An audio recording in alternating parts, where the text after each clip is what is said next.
Lee Strobel uses two main arguments in his DVD, The Case for Christ, that I'll be addressing. One is the reliability of the New Testament documents and prophecy. So the question I'm asking is, what reason do I have to believe that these events actually occurred?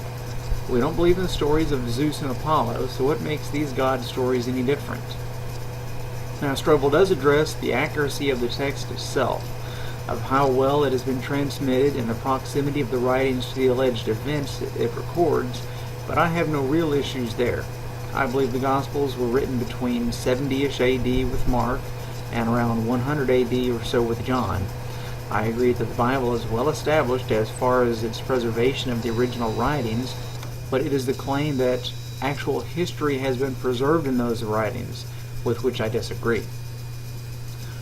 And the textual lineage of the Gospels betray their own historicity. We have 4 accounts of the life of Jesus. This is not to say that we have 4 witnesses to the life of Jesus, because Matthew and Luke used Mark extensively, so much so that one could almost say that if we had no Mark, we would have neither Matthew nor Luke. Mark has no birth story, so Matthew and Luke simply supply their own version and tell drastically different versions of it. The resurrection is not present in Mark, so Matthew and Luke's account of it are radically different as well. However, many of the stories, parables, teachings, and episodes, when present in Mark, Matthew and Luke tend to agree with it, often verbatim. In many cases, however, when Matthew and Luke deviate from Mark's version of some story, parable, teaching, or episode, Matthew and Luke deviate in different directions. So we are left with 2 witnesses, but we still don't even have 2 witnesses, because neither Mark nor John, the 2 remaining Gospels, were witnesses to anything. They do not speak in the first person. They do not give their identity.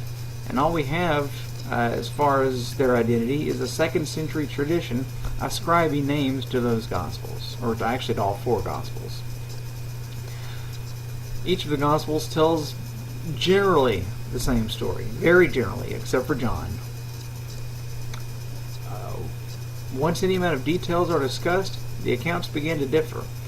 It is worth noting that conservative Christians claim that there are no errors and no contradictions in the Bible, but where there are differences between the accounts of the same thing, it is claimed that these differences add credibility to the account, since if the witnesses tell exactly the same story, it will look as though they conspire to tell the same lie. Lee Strobel addresses this specifically in his DVD at 16 minutes and 15 seconds through 16:45. And I also have a video clip I'm going to throw in right here. And it's from a YouTuber. It goes by the name of Prof MTH, Prof short for Professor. And he brings into this his own training and background as a lawyer, and how he views testimonies that differ.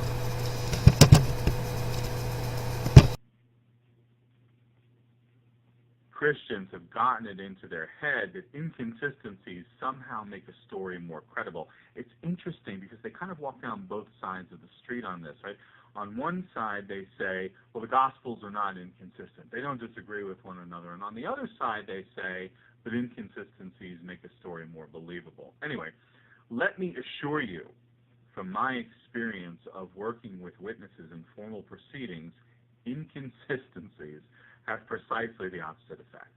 They make a story less credible.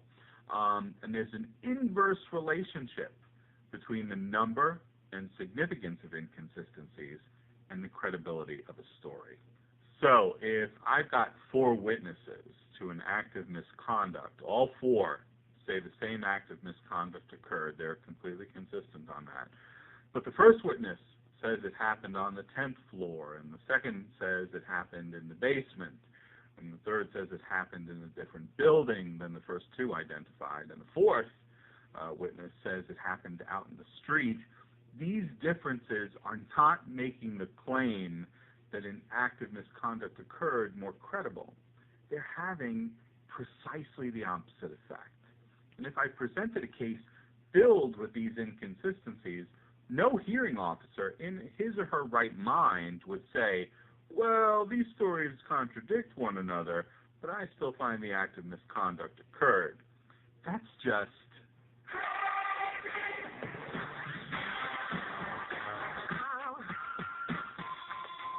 So,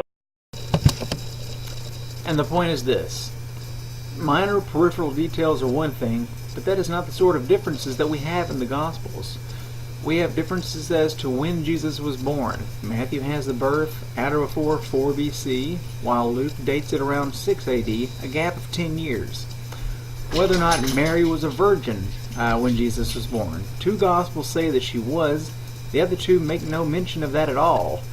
And it would be extremely difficult to imagine that an author deciding to omit such a fact and decide, oh, we just won't mention that Jesus' mother had never had sex. It's just not that big of a deal. That's absurd. Where Peter and Andrew were when they were called to follow Jesus, at the Sea of Galilee or at Bethany east of Jordan. And the problem is here that being that while these are obviously 2 different places, Bethany is nowhere near the Sea of Galilee, and it is west of the Jordan. What day Jesus was crucified? In the Synoptics, it was the day of the Passover. In John, it was the day before the Passover. Whether it was Herod and his men who put the scarlet robe on Jesus, or it was Pilate and his men. And the big problem here is that only Luke tells of Jesus being before Herod at all. If Jesus was silent at his trial, as Isaiah is said to have prophesied that he would be, or did he speak at length with Pontius Pilate? Or if Jesus' last words were, "Father, into your hands I commend your spirit, my spirit," or did he say, "It is finished"? Once again, not that in itself is that big of a difference. It's not that important, but it's certainly not an example of a different point of view. It's a different story. Whether it was just Mary Magdalene who went to the tomb in John chapter 20, or it was a group of women.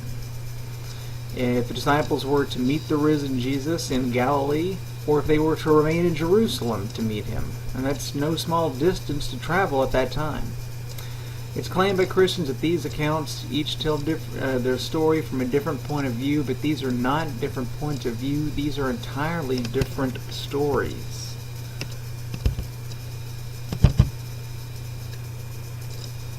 Sorry, I'm scrolling down, bear with me. And of course it is possible to harmonize all of these accounts and make them fit together into one story, but way too much has to be assumed and compromised and justified and clarified. For example, I know it can be argued that the text never says only Mary Magdalene went to the tomb in John chapter 20, but it doesn't have to. I recall hearing an example in a sermon that if I send you to the store for a loaf of bread, I don't have to tell you only bread, not candy, not magazines, not shoes, and list everything else in the store that you're not supposed to buy and come back with. I tell you what it is, or what you're supposed to get. That rules everything else out. John said Mary went to the tomb. Matthew says Mary, the mother, Mary Magdalene, and Salome, they went. It says what it says, and that's the deal there. The fact that all all 4 Gospels are written in the third person clearly shows that these are not eyewitness accounts. There are times when no witnesses could have been there, such as Jesus' time alone while praying in the garden, or at the trial itself, where no peasant Jew would have been allowed to be a witness anyway. Once again, their versions of those accounts are different. Even if we claim guidance by the Holy Spirit during those times where no witness, even according to the text, no witness was there, are we to believe that the Holy Spirit chose to recall the events and portray them differently to the writers?